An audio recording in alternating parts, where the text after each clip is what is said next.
அனைவருக்கும் வணக்கம். இது சாரதி லா ஸ்டடீஸ். சாரதி லா ஸ்டடீஸ்ல கான்ட்ராக்ட் ஆக்ட் 1ல நம்ம பார்க்கக்கூடிய மிக முக்கியமான டாபிக் தான் இந்த அக்ரிமெண்ட். உடன்பாடு என்றால் என்ன? ஆல்ரெடி நீங்க ஆஃபர் பத்தி பார்த்துட்டீங்க, அக்செப்டன்ஸை பத்தி பார்த்துட்டீங்க. அதனுடைய தொடர்ச்சி இதற்கு நடுவுல ஒரு கான்செப்ட் இருக்கு. செக்ஷன் 2A பார்த்தீங்கன்னா ஆஃபர், செக்ஷன் 2B பார்த்தீங்கன்னா அக்செப்டன்ஸ், செக்ஷன் 2D பார்த்தீங்கன்னா கன்சிடரேஷன், செக்ஷன் 2E பார்த்தீங்கன்னா அக்ரிமெண்ட். ஸோ இவ்வளோ தாண்டி தான் இந்த அக்ரிமெண்ட் வருது. ஸோ 3 நிலைகளை தாண்டி வருவது தான் இந்த அக்ரிமெண்ட்ன்றதை நினைவில் வச்சுக்கிங்க. அப்படின்னா அக்ரிமெண்ட்டுன்னு கேட்டால் நீங்கள் ஆஃபரையும் எழுதணும், அக்செப்டன்ஸையும் எழுதணும், கன்சிடரேஷனையும் எழுதணும். இவ்வளோத்தையும் எழுதுனதுக்கு அப்புறம் தான் நீங்கள் அக்ரிமெண்ட்டையே டச் பண்ணணும். அப்போ தான் அது வேலிட் அக்ரிமெண்ட்டாக இருக்கும்ன்றதை நினைவில் வச்சுக்கிங்க. உடன்பாடு என்றால் என்ன அப்படின்னு பார்த்தீங்கன்னா, ஒவ்வொரு வாக்குறுதியும் அதனுடன் மறுபயன் சேர்ந்து உருவாவது தான் உடன்பாடு அப்படின்ற மாதிரி சொல்லப்படுது. Every promise and every set of promise forming the consideration. இந்த கன்சிடரேஷன்ற வார்த்தை மிக மிக முக்கியம். இந்த வார்த்தைகள் இல்லாமல் உடன்பாடு வரவே வராதுன்றது நினைவில் வச்சுக்கோங்க. கன்சிடரேஷன்னா ஒன்றும் கிடையாது, பணம் கைமாறுதல் இல்லை பொருள் கைமாறுதல்னு அர்த்தம். இவ்வளோதான் விஷயம். For each other is an agreement அப்படின்ற மாதிரி சொல்லிட்டாங்க. புரிஞ்சிருக்கும்னு நினைக்கிறேன். நம்மளுடைய சாரதி லா ஸ்டடீஸில் ஒரு வாட்ஸ்அப் குரூப் ஒன்று ரன் ஆகிட்டு இருக்கு. இதில் இணையணும்னு ஆசைப்பட்டீங்கன்னா உங்களுடைய பெயர் மற்றும் ஊரை எனக்கு வாட்ஸ்அப்பில் டெக்ஸ்ட் மெசேஜ் பண்ணுங்கள். குழுவில் இணைச்சிடுறேன். நேரடி பயிற்சி வகுப்புகளுக்கு இது உதவிகரமாக இருக்கும் நான் நம்புகிறேன். அதே மாதிரி இந்த கான்செப்டும் இருக்குது, இதையும் பாருங்கள். சரி, ஓகே, நம்ம நெக்ஸ்ட் டேட கிளாஸில் போயிடலாம். Set of promises. Set of ப்ராமிசஸ்னால் என்ன? எவ்ரி செட் ஆஃப் ப்ராமிசஸ் இந்த இடத்துல தெளிவாக சொல்லியிருக்க பாருங்கள். அப்படின்னா ஏ என்கின்ற நபரும் பி என்கின்ற நபரும் அதே மாதிரி ஒன்று புரிஞ்சுக்கிங்க. இல்லுஸ்ட்ரேஷன் எழுதாமல் உங்களால் இந்த எக்ஸாமை சரியாக எழுத முடியாது, சரியாக மற்றவங்களுக்கு புரிய வைக்க முடியாதுன்றதை நினைவில் வச்சுக்கிங்க. நீங்கள் எழுதுகிற வார்த்தைகள் கண்டிப்பாக கரெக்ஷன் பண்ணுறவங்களுக்கு புரியணும், வேல்யூவேஷன் பண்ணுறவங்களுக்கு புரியணும். அதற்கு இல்லுஸ்ட்ரேஷன் மஸ்ட்டு. ஏ என்கின்ற நபர் கொடுத்த ஆஃபரை பி என்கின்ற நபர் அக்செப்டன்ஸ் பண்ணுகிறார் இல்லை பெறுகிறார் அப்படின்ற மாதிரி நீங்கள் ஸ்டார்ட் பண்ணி ஒவ்வொரு டாப்பிக்கையும் இல்லுஸ்ட்ரேஷனோட தான் எழுதணுன்றதை நினைவில் வச்சிங்க. அதே போல் கேஸ் ஸ்டடிக்கும் வெயிட்டேஜ் அதிகமாக நீங்கள் கொடுத்து தான் ஆகணும். ஸோ செட் ஆஃப் ப்ராமிசஸ்னால் என்னென்னா, இவங்க 2 பேருக்குள்ளே நடக்கக்கூடிய அந்த ப்ராமிசஸ். நான் வாங்கிக்கிறேன், நீ கொடுக்குறேன், இந்த மாதிரியான வார்த்தைகள். கன்சிடரேஷன் உருவாகுது. என்கிட்ட ஒரு பொருள் ஒன்று இருக்குது, ஒரு சைக்கிள் ஒன்று இருக்குது. அந்த சைக்கிளை நீ வாங்கிக்கிறேன்னு சொல்லியிருக்க, ஆனால் அந்த சைக்கிளுக்கு உண்டான பணம் பார்த்தீங்கன்னா 100 ரூபாய் அப்படின்ற மாதிரி பேசிட்டாங்கன்னா அதற்கு பெயர் தான் கன்சிடரேஷன். ஸோ இந்த 3மே பார்த்தீங்கன்னா செட் ஆகிடுச்சுன்னா ஒரு அக்ரிமெண்ட்டாக அது ஃபார்ம் ஆகிடும். செக்ஷன் 2E ஃபார்ம் ஆகிடும். அந்த அக்ரிமெண்ட்டு தான் என்ஃபோர்ஸபிலிட்டி அட் லாவோட பைண்ட் ஆகும்போது கான்ட்ராக்டாக உருவாகுதுன்றதை நினைவில் வச்சுங்க. நான் இந்த ஃப்ளோ சார்ட் கிட்ட வரேன். நான் இன்னும் கொஞ்சம் தெளிவாக புரிய வரும், இன்னும் கொஞ்சம் நம்ம டெப்த்தாக உள்ளே போகலாம்.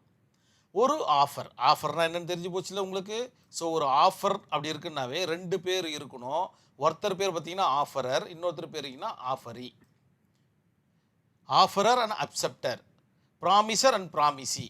இந்த 3 வாக்கியங்களில் எதை வேணாலும் நீங்கள் உபயோகப்படுத்திக்கலாம். சரி, ஃபார்மிங் ஆகுது செட் ஆஃப் ப்ராமிசஸ். இவங்க 2 பேருக்குள்ள ஒரு ஃபார்ம் ஆகுது செட் ஆஃப் ப்ராமிசஸ். இது இல்லாமல் எந்த இடத்துலையும் இல்லை. நல்லா நோட் பண்ணிக்கணும். நீங்கள் ஒரு இடம் வாங்குறீங்க, வீடு கட்டுறீங்க, ஒரு செங்கல்ல வாங்குறீங்க, ஒரு சாக்லேட் வாங்குறீங்க, எல்லா இடத்துலையுமே இந்த கான்செப்ட் ட்ராவல் ஆகுதுன்றதை நினைவில் வச்சுங்க.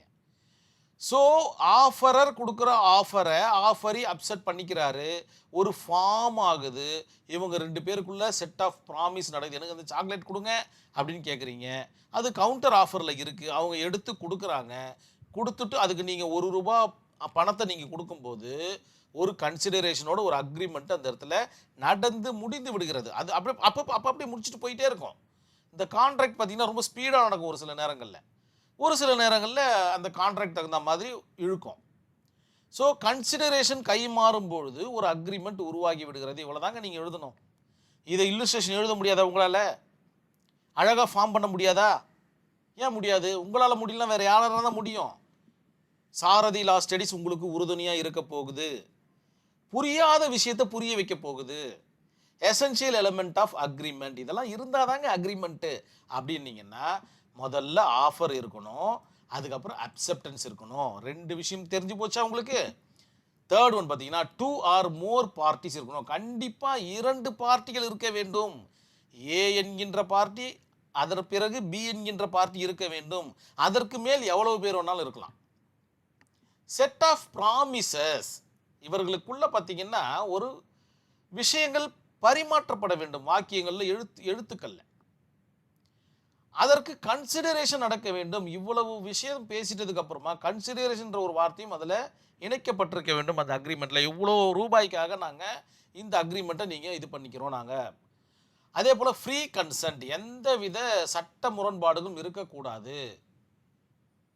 லாஃபுல் ஆப்ஜெக்ட்ஸ் இருக்கணும் அந்த அக்ரிமெண்ட்ல. இவ்வளோலாம் இருந்துச்சுன்னா ஒரு நல்ல அக்ரிமெண்ட் அப்படின்றத நினைவில் வச்சுக்கிங்க. இல்லைன்னா அது நல்ல அக்ரிமெண்ட் கிடையாது. அது கான்ட்ராக்டாக மாறாது. இதன் பிறகு தான் கான்ட்ராக்டாக மாறப்போகுது. என்ன அருமையாக இருக்குது பாருங்கள் சப்ஜெக்டு. புரிஞ்சிருக்கும் நம்புகிறேன் நான். இப்போ நான் கேஸ் ஸ்டடிக்குள்ளே போகிறேன். நான் பல்ஃபர் வெர்சஸ் பல்ஃபர், இந்த கேஸ் ஸ்டடி இல்லாமல் உங்கள் பேப்பர் எக்ஸாம் பேப்பரை உங்களால் இன்விஜிலேட்டர்கிட்ட கொடுக்கவே முடியாது. ஏன்னா அந்தளவுக்கு மிக முக்கியமான ஒரு case study Balfour versus Balfour.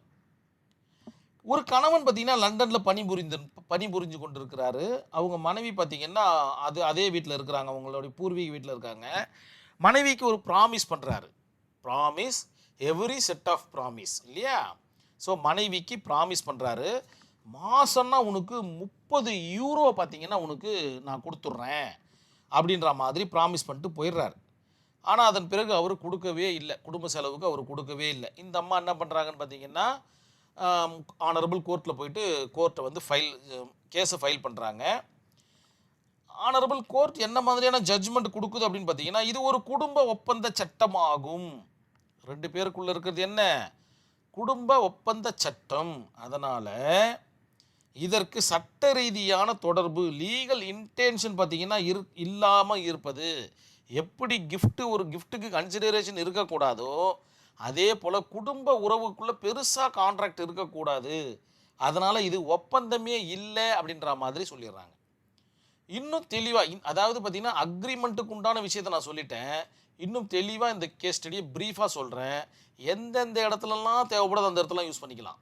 ஆஃபரில் யூஸ் பண்ணலாம், அக்செப்டன்ஸில் யூஸ் பண்ணலாம், அக்ரிமெண்ட்டில் யூஸ் பண்ணலாம், கான்ட்ராக்டில் யூஸ் பண்ணலாம். ஸோ இந்த கேஸ் ஸ்டடி உங்கள் மனசில் இன்னத்தையெல்லாம் பதிஞ்சிட்டு இருக்கணும். பல்ஃபர் வெர்சஸ் பல்ஃபர், இது இல்லாத எக்ஸாம் ஹாலை விட்டு வெளில வரவே வராதிங்க.